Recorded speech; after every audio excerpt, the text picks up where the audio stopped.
if you're working out, like many people, for weight loss or weight maintenance, in addition to health benefits, then actually the best thing to eat is nothing, meaning, and that's why I'm a big advocate of exercising first thing in the morning, again, if your primary goal is weight loss or weight maintenance, because your blood glucose levels and your glucose stores in your body are at an all-time low after that overnight fast.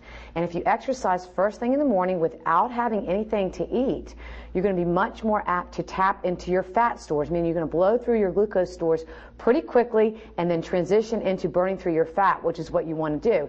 Now, if exercise in the morning is not an option for you, and again, that you're exercising for weight loss or for weight maintenance, along with the other health benefits, then the next best thing to do is to make sure you don't eat anything, be relatively fasting state. So try not to eat anything for 3 hours before you exercise. So if you can exercise at lunch, maybe you have your breakfast, but wait 3 hours, exercise, and then go have your lunch afterwards. Now, if you're working out for training, meaning you're a competitive athlete, whether you're a gymnast or basketball player or competitive runner, then your workout has a whole different purpose. You're working out to improve your athletic performance.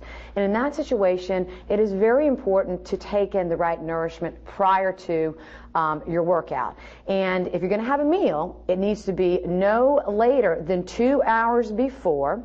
And the best meal to have would be foods that are the meal should be high in carbs, and the right kind of carbs, which I'll talk about in a second, low in fat, and it can have a bit of protein in it too.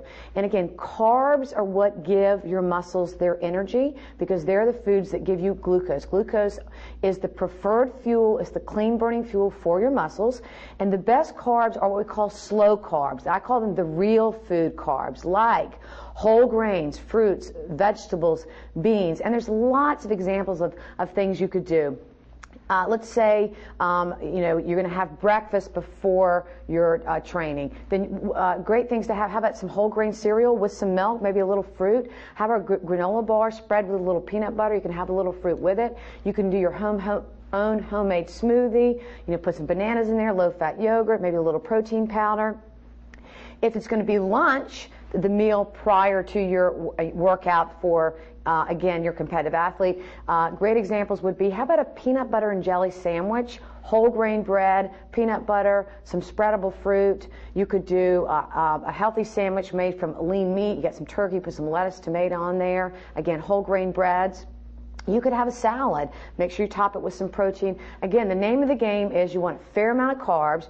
You want what we call the slow-burning carbs, carbs that are digested slowly, give rise to these long, steady blood glucose levels, and a little bit of protein and not much fat. And sometimes I think it's best to tell people what to definitely avoid. What are foods that will sabotage your workout and actually diminish your training capacity?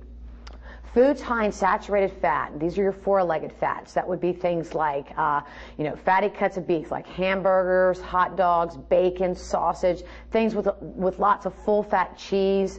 Foods that have trans fats. And both trans fats and saturated fats are particularly bad because they impact blood flow. And to be able to train optimally, you need as much blood pumped into those muscles as possible. And saturated fat and trans fats dramatically diminish healthy blood flow. And again, trans fats are found in like really junky foods like baked goods and chips and fast food French fries. The other category of food you want to avoid prior to a workout would be excess sugar and refined carbs. And the reason is these foods give this real quick precipitous burst of blood glucose quickly, so you get this quick burst of energy, but it's followed shortly thereafter by a plummet. So your blood glucose levels drop very, very rapidly, and that's a disaster because, again, your muscles and your brain is involved in your athletic performance and your workout, need glucose to work optimally.